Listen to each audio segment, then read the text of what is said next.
ঈদে মেয়েরা চায় শপিং করতে আর ছেলেরা গাড়ি সার্ভিস করতে। তাই দেরি না করে আমরাও চললাম সুজুকি সার্ভিস সেন্টারে।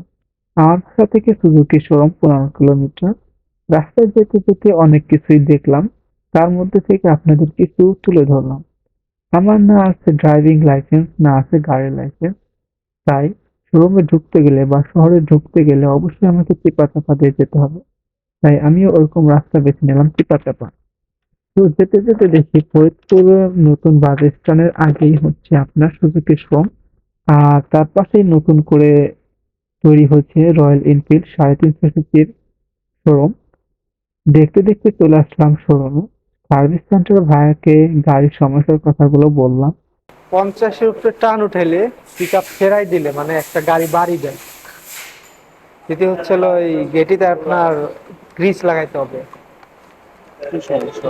বললে স্যার মানে কট কট কট কট একটা শব্দ হয়। ওই যে পাশে ওটা কেনার পর পরে কিনতে পিছনে।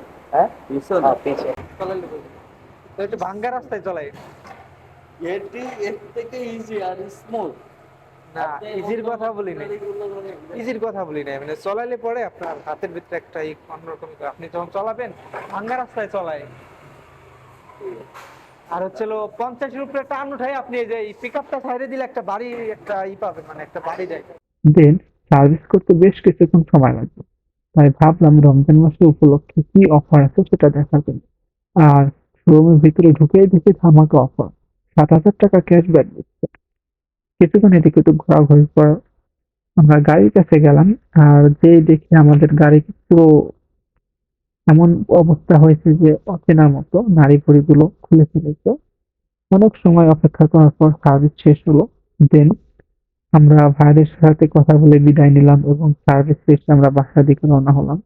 তো যারা প্রকৃত বাইক লাভার তারা অবশ্যই তার গাড়িটাকে যত্ন নেয় এবং সুন্দর করে করে তোলার জন্য ঈদের আগে তারা সুন্দর ওয়াশ করে এবং সার্ভিস করে আর মেয়েরা মেকআপ করে।